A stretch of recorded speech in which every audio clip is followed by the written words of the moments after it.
Whatever happens to the prices of Bitcoin and its many derivatives over the next few months, and they've been volatile, to say the least, over the last few, the consensus is that the technology underlying Bitcoin, called blockchain, is highly valuable. It's the security of the system and it manages the supply of Bitcoin.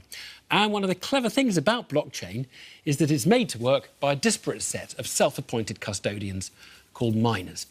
The whole brilliance of blockchain, in fact, is how it creates scarcity and security of Bitcoin while managing to reward the miners for making it all hold together. The miners don't even have to go underground or dirty their hands. Our technology editor, David Grossman, has been looking more closely at what they do.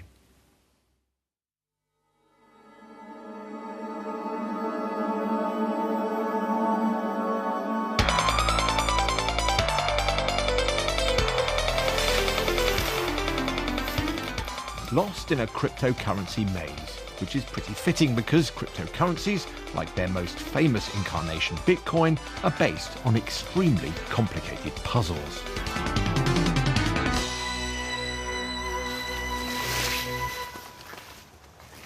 These puzzles are programmed into the source code for Bitcoin. Roughly every 10 minutes or so, a new puzzle is released, and computers all over the world race to solve it. Because the value of Bitcoin has gone up so markedly over the last year or so, well, this activity has become more and more popular. It can be fabulously lucrative. It's called Bitcoin mining.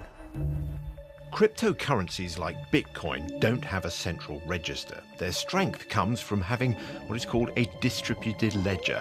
It's a blockchain. The blocks on the blockchain contain details of every transaction in the currency's history.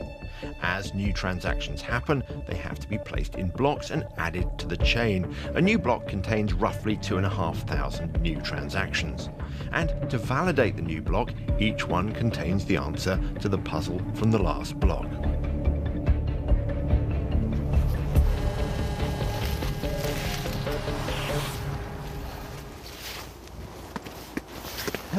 Success. This is the work that the Bitcoin miners are doing, and if they, like me, succeed and solve the puzzle first, well, their reward is 12.5 freshly released Bitcoin. And then, well, the whole process starts again with a new puzzle. The more computers and more computing power that's actually mining Bitcoin, the more secure the network is from some type of cyber attack or attempted theft. The Bitcoin miners are also processing the transactions. So if I were to send a Bitcoin to you, a miner would actually verify that that transaction was legitimate before it is added to the blockchain, which is simply a ledger of all the Bitcoin transactions in existence. Working in a coal mine, going down, down, down. Working in a coal mine, about to step down.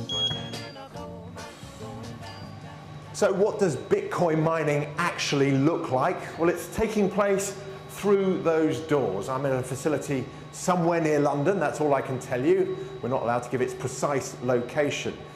And you may be able to detect already something about Bitcoin mining. It's incredibly noisy, and it's about to get a whole lot noisier when we go in there, so we need these.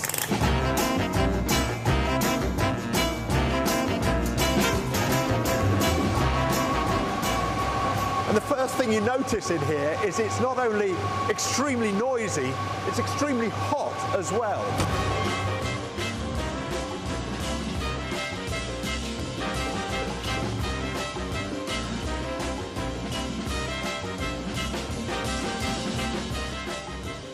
Today's miners aren't the grimy-faced men of granite of the past. Today, they have silk pocket squares. They produce around 100 decibels. It's basically like a jet getting off the ground. Could you open it up and we can have a look inside? Absolutely, yeah, I'll do it for you. Don't show the combination. So these are Bitcoin miners. Vlad Polachowski runs 63 mining computers.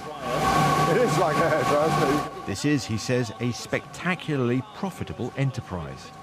But of course, there is no guarantee in anything. Even if you buy like dollars or euro, there's no guarantee because the price keeps changing, it's volatility.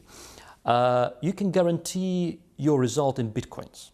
So basically, you already know the network difficulty, you can keep track of it, you know the performance of your miners, and you know your running costs. So it's quite easy to calculate your net profit in Bitcoin. So what you don't know is the Bitcoin exchange rate at any given time. So you, of course, depend on Bitcoin's volatility. And what is the profit margin in an industry like Bitcoin mining now? Well, the profit margin, it doesn't really matter where you are. You can be in the UK, you can be in China, in Iceland and other countries, but roughly, usually, your running costs are about 25% of your revenue, which makes your net profit around 75%, which is a very high margin. And that's why lots of people are in it now, is Yes, it? I think so. There is huge concern about how much energy is now being spent Bitcoin mining, all those computers churning away all over the world. Estimates vary about how much power they're using. Some say it's as much as Monaco uses annually. Others say it's the same as Ireland's annual consumption. I think what gets missed often in this conversation is that the costs of other aspects of our financial system, the mining of the metals that go into our coins, the operations of payment centers and bank branches and ATMs, paper and currency, shipping all this around, is also consuming a lot of electricity. It has a pretty big carbon footprint as well. And when you kind of compare Bitcoin's carbon footprint to our current financial system's carbon footprint, it doesn't look quite as bad.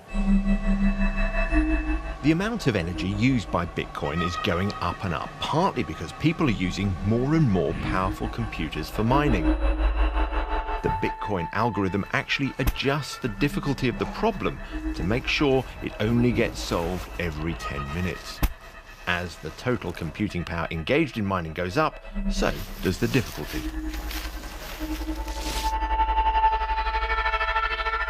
Nobody really expected it will become such a big thing. So in the beginning, you just had people mining Bitcoins with their laptops and computers. So it was relatively easy to get one. Mostly people are using Antminers that come from China. They're kind of very optimized, very powerful graphic cards, but they only can do one task. They can only mine Bitcoins. So you can't use them for any other currencies apart from Bitcoin Cash. So which direction is this currency going now? The only thing that we can say for sure is that the Bitcoin mines will fall silent one day. The Bitcoin source code only allows the creation of 21 million Bitcoin, which, at the rate the puzzle is being solved every 10 minutes, will hit in 2140. What a Bitcoin will be worth next week is hard enough to predict, so who knows what the economics of this cryptocurrency will be by then.